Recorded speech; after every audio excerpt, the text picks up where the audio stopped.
तो बच्चों आज हम लोग बीजगणित विधि सीखने वाले हैं। बीजगणित विधि से दो चर वाले रैखिक समीकरण को हम लोग हल करेंगे।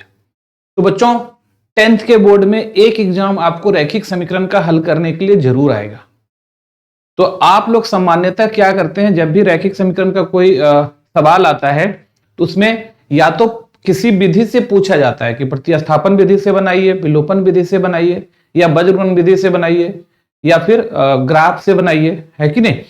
लेकिन सबसे आसान जो है, अगर किसी से पूछा जाएगा तब तो उसी तरीके से बनाना है, लेकिन पूछा भी जाता है तो बहुत बार बीजगणित विधि से ही पूछा जाता है। और खाली बोल दे हल कीजिए तो सभी लोग जो है या तो प्रतिस्थापन या विलोपन का उपयोग करते हैं। लेकिन सबसे जो आसान होता है वो क्या होता है, बीजगणित विधि होता है।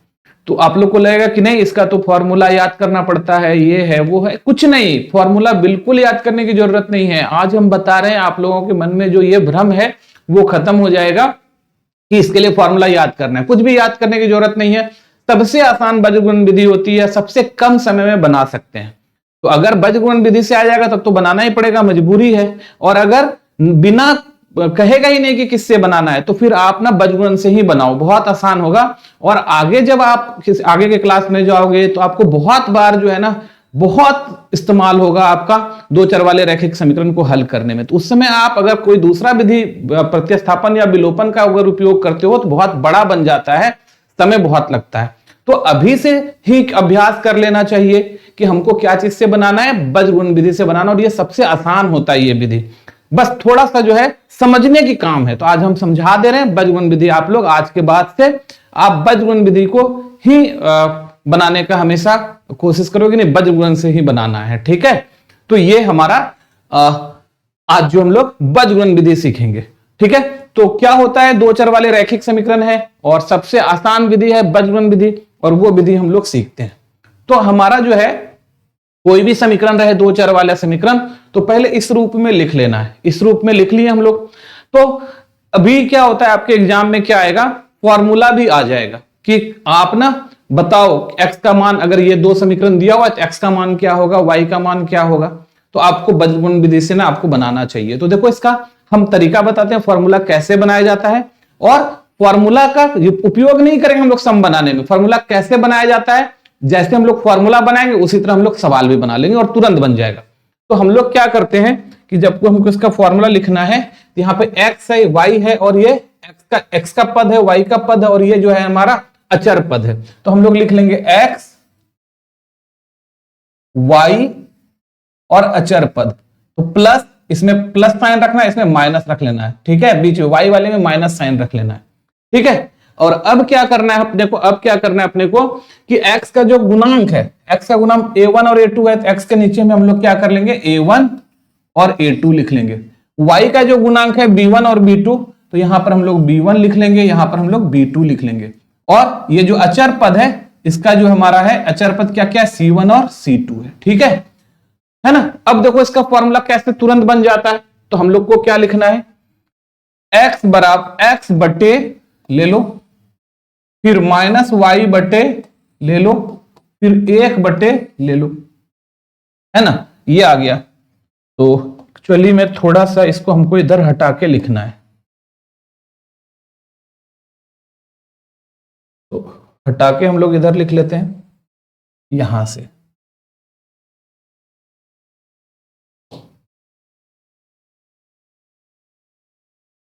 ये हमारा a2 है, ऐसा आ गया। अब देखो हमारा इस तरह से हो गया। अब क्या करेंगे हम लोग, x के नीचे हम लोगों को क्या लिखना है, तो ध्यान से देखना। x के नीचे हम लोग को जो लिखना है, हम लोग क्या करेंगे, x के नीचे लिखना है, x के नीचे लिखना है। तो ये x का जो ये वाला और ये वाला मिटा दो, सोचो है ही नहीं। अब जो बच गया, क्या बच गया, ये बचा इधर से बायां, पहले बायां फिर दायां। तो b1 c2, b1 c2 minus c1 b2। तो हो गया हमारा यहां पर b1 c2, इधर से b1 c2, इधर से इधर लेना है b1 c2, फिर माइनस, फिर इधर से इधर लेना है c1 b2, c1 b2, ठीक है, c1 b2 ये ले लेना है हमको, c1 b2, c1 b2, ठीक है। अच्छा अब हमारा जो है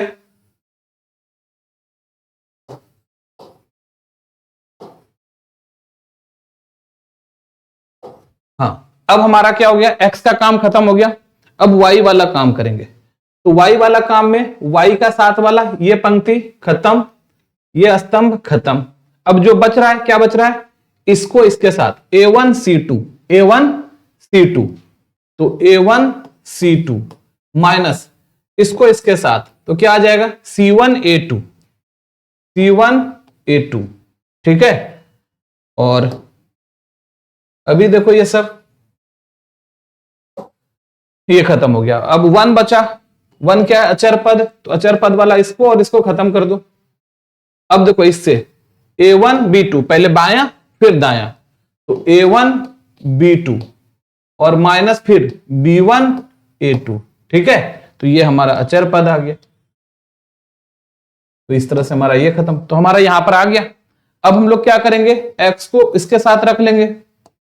तो देखो यहां से, तो यहां से क्या हो गया हमारा x बटे b1c2 माइनस c1b2 और बराबर ये क्या है हमारा 1 बटे a1b2 माइनस a2b1 भी लिख सकते हैं या b1a2 भी लिख सकते हैं, आपको जो मन करे वो लिख लो।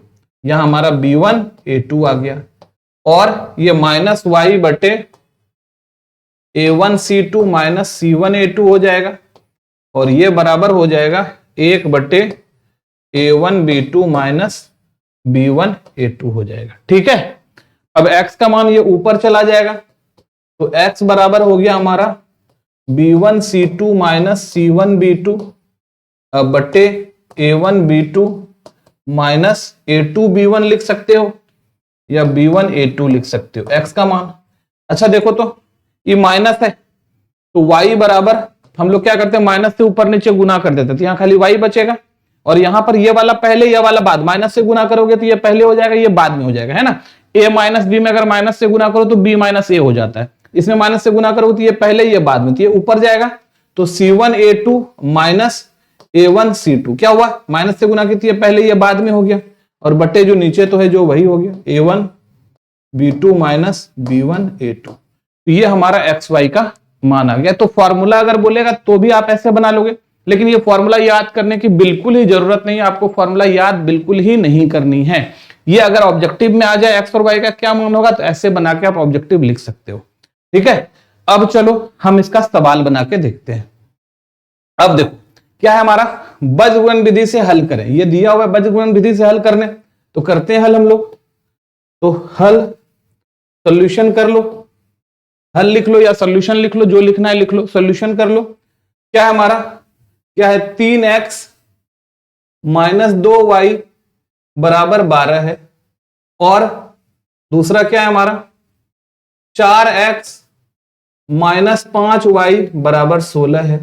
तो पहले तो इसको इस रूप में लाओ, है ना, इस 12 को इधर उठा के, इस 16 को इधर उठा के, तो 3x माइनस 2y माइनस 12 बराबर 0 और इधर ले लो 4x माइनस 5y और माइनस 16 बराबर 0 ले लो। ठीक है, अब हम लोग को क्या करना है, x बट्टे लिख लेना है बराबर माइनस y बट्टे लिख लेना है और बराबर 1 बट्टे लिख लेना है। हो गया ये हमारा, यहाँ पे ये हो गया।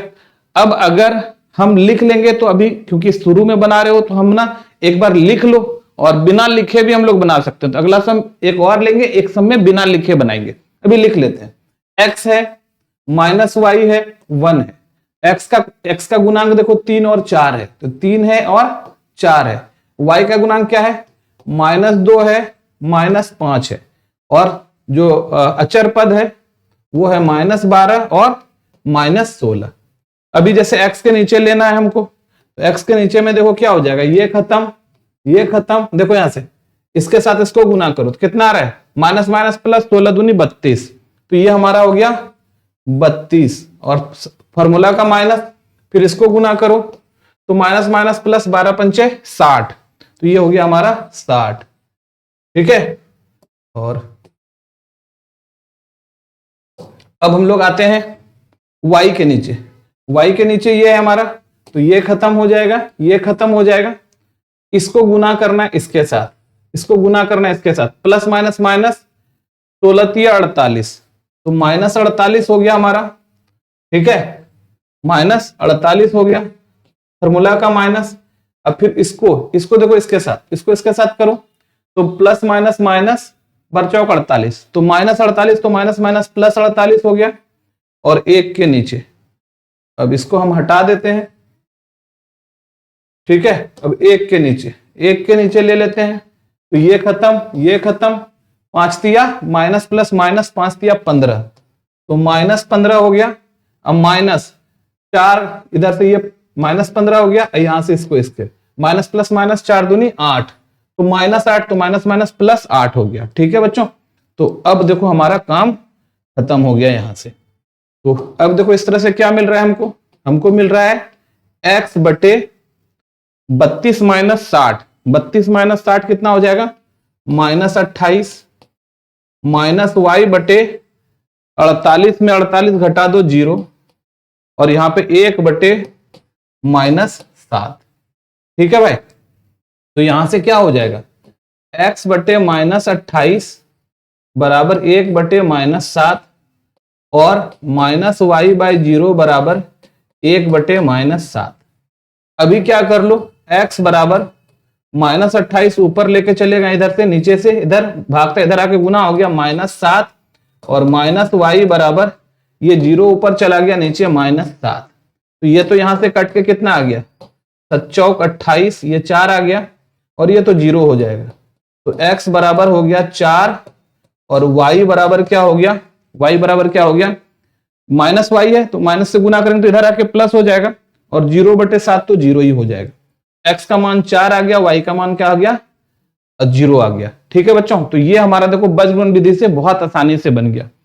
तो तुमको लगेगा कि इसमें लफड़ा है, कोई लफड़ा नहीं है। इस बार जो बता रहे हैं वो एकदम डायरेक्ट बताएंगे, बिना कुछ लिखे, देखो तुम बना लोगे आराम से, है ना। इसको आप लोग जल्दी से एक बार लिख लो, और चलो एक सम और बनाते हैं, एक सवाल और लेते हैं। ये सवाल हम लोग ले रहे हैं बीजगणित विधि से हल करें, और देखो इसमें क्या करेंगे हम लोग, डायरेक्ट बनाएंगे। देखो कैसे तुरंत बन जाएगा हमारा, 1 मिनट से कम टाइम में बन जाता है। ऐसा सम अगर बनाओगे तो तुम लोग बनाओ 1 मिनट से कम टाइम में बन जाएगा। तो चलो हल करते हैं हम लोग। हल क्या है हमारे पास, 5x माइनस 3y बराबर 1, और 2x प्लस 5y माइनस 19 बराबर 0। तो यहां से क्या हो जाएगा, सबको पहले एक तरफ ले आते हैं, 5x माइनस 3y माइनस 1 बराबर 0, और 2x प्लस 5y माइनस 19 बराबर 0, ठीक है। ये हमारा 5y है, तो 5y, तो क्या हो गया हमारा, देखो तो अभी ध्यान से देखना क्या लिखते हैं हम लोग, पहले x बटे बराबर -y बटे बराबर 1 बटे, ठीक है, लिख दिए। अब क्या करेंगे, ये x वाला को ऐसे हाथ से ढक लो, छुपा लो। तो देखो यहाँ पे ये y का जो गुणांक है -3 गुना -19, माइनस इसको ढक लो, तो -3 गुना -19, तो माइनस माइनस प्लस 19 क्या 57, तो यहां पर हो गया हमारा 57, और फॉर्मूला का माइनस।